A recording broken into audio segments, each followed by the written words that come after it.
On cherche à évaluer les fonctions suivantes en 1 et en moins 1. On va prendre la première fonction, f, qu'on va évaluer en 1. Donc f de 1 est égal à 3. On va remplacer chacune des variables ici par 1.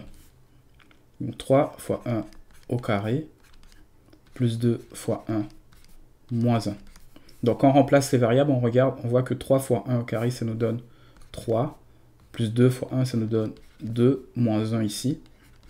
Donc ici, on a 4 plus 2, 5 moins 1, ça nous donne 4. Je veux dire que f de 1 est égal à 4. Donc on poursuit, on va évaluer maintenant la fonction en moins 1. Donc on regarde f de moins 1.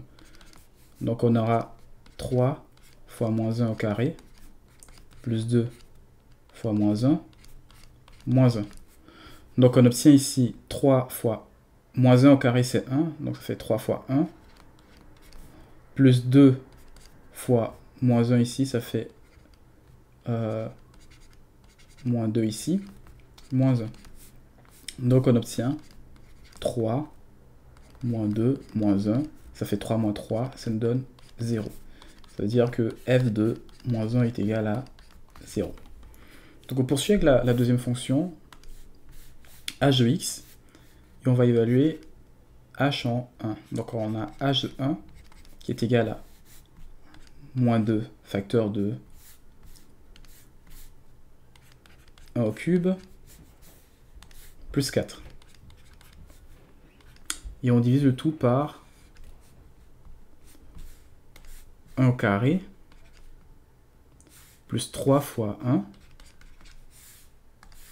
plus 3 fois 1, plus 2. Donc quand on évalue au numérateur, on voit qu'on a moins 2 fois 1, ça nous donne moins 2, plus 4. Et au dominateur, qu'est-ce qu'on a? On a 1 au carré, plus 3. Ça nous donne 4, plus 2.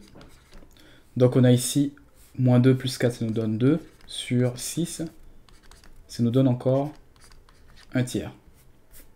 Donc évaluons la fonction maintenant, h en moins 1. Donc on a h de moins 1, ça nous donne, je vais juste regarder cette fonction ici, et remplacer le 1 par moins 1, ça nous donne moins 2 fois moins 1 au cube,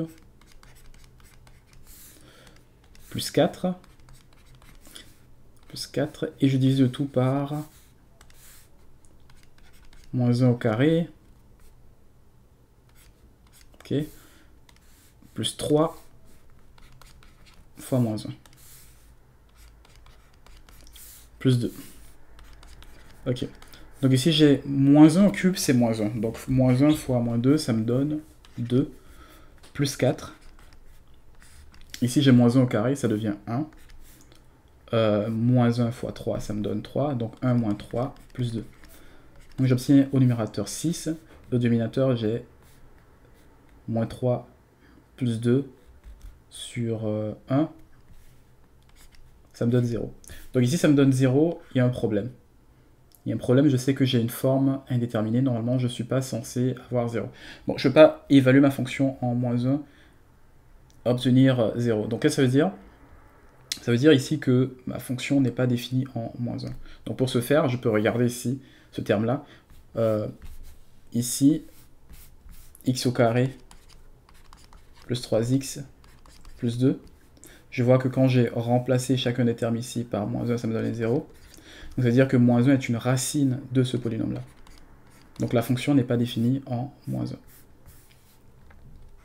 Donc si je considère maintenant ma troisième fonction, g de x, je vois que g de x, excusez-moi pour le téléphone, je vois que g de x est égal à racine de 1 moins 2x. Ici, pour évaluer la fonction, je peux remplacer g par le paramètre x ici par 1. Donc j'aurai g de 1 qui va être égal à racine de 1 moins 2 fois 1. Donc j'obtiens racine de 1 moins 2 est égal à racine de moins 1. Donc ça me dit encore que ma fonction n'est pas définie en en 1. Ok? Parce que la fonction racine, en fait, n'admet pas des valeurs qui sont inférieures à 0 dans les réels. Ok, donc si j'évalue la fonction en moins 1 cette fois, qu'est-ce que j'obtiens? J'aurai racine de 1 moins 2 facteur de moins 1. Donc ça me donne racine de 1 plus 2. Et le résultat total, c'est racine de 3. Ok? Donc ma fonction est définie en 1, définie en moins 1, pardon, et le résultat me donne racine de 3.